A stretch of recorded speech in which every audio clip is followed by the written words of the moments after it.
మనిషి తన జీవితంలో సాంకేతికంగా ఎంతో ఎత్తుకు ఎదిగాడు. ఎన్నో క్లిష్ట సాధ్యమైన లక్ష్యాలను అధిగమించాడు. ఎన్నో విజయాలను సాధించాడు. అయితే ఇన్ని సాధించిన మనిషి తన అహంకారంపై మాత్రం విజయం సాధించలేకపోయాడు.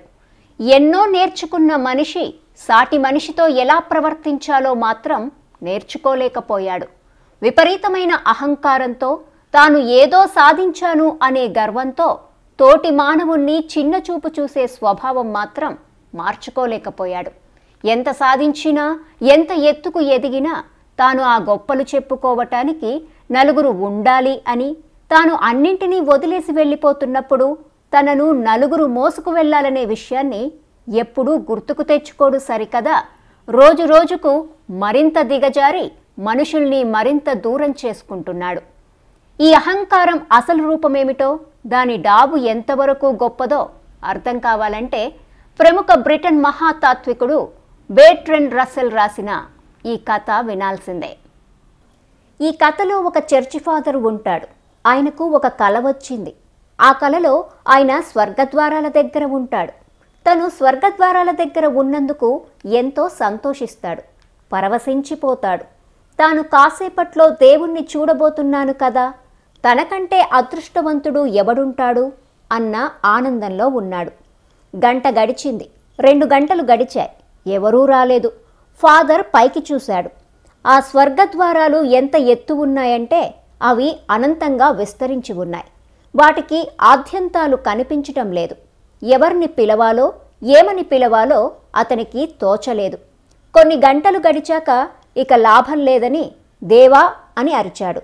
గొంతు చించుకొని అరిచాడు. అరచి అరచి అలసిపోయాడు. చివరికి ఆ మహాద్వారాలలో ఉన్న ఒక కిటికీ తెరుచుకుంది. ఆ కిటికీలోంచి ఒక తల బయటికి వచ్చింది. ఆ తలకు లెక్కలేనన్ని కళ్ళున్నాయి. అవి కాంతివంతంగా దగదగలాడుతూ ఉన్నాయి. ఫాదర్ ఇన్నాళ్లకు తన జన్మ ధన్యమయ్యిందని, భగవంతుడు తనకు దర్శనమిచ్చాడని పట్టలేని పరవశంతో ప్రార్థన మొదలుపెట్టాడు. దేవా, ఈ పాపిని కరుణించటానికి వచ్చావా?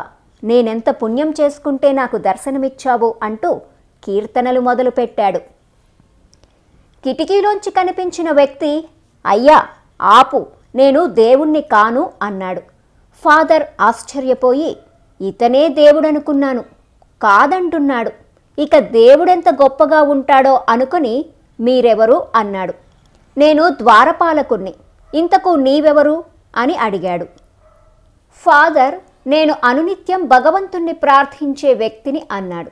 ద్వారపాలకుడు, నువ్వెక్కడి నుంచి వచ్చావు అన్నాడు. ఫాదర్, నేను భూలోకం నుంచి వచ్చాను అన్నాడు. అదెక్కడుంది అన్నాడు ద్వారపాలకుడు. ద్వారపాలకుని మాటలతో ఫాదర్ ఆశ్చర్యపోయాడు. భూలోకం తెలీదా?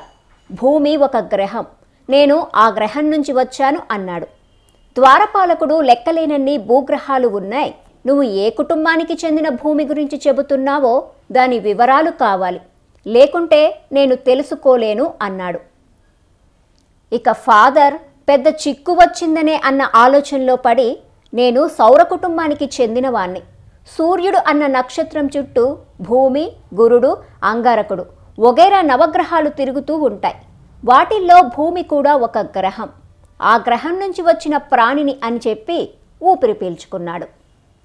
ద్వారపాలకుడు, ఒక్క నిమిషమాగు, ఇప్పుడే వస్తానని లోపలికి వెళ్ళాడు. కాసేపటికి మళ్ళీ వచ్చి, మా కంప్యూటర్లో ఈ అనంత విశ్వానికి సంబంధించిన సమాచారం అంతా ఉంది. కోటాను కోట్ల నక్షత్రాల సమాచారం ఉంది. కానీ నువ్వు చెప్పిన సూర్యుడు, నవగ్రహాలు, వీటి వివరాలకు సంబంధించిన ఇన్ఫర్మేషన్ లేనే లేదు.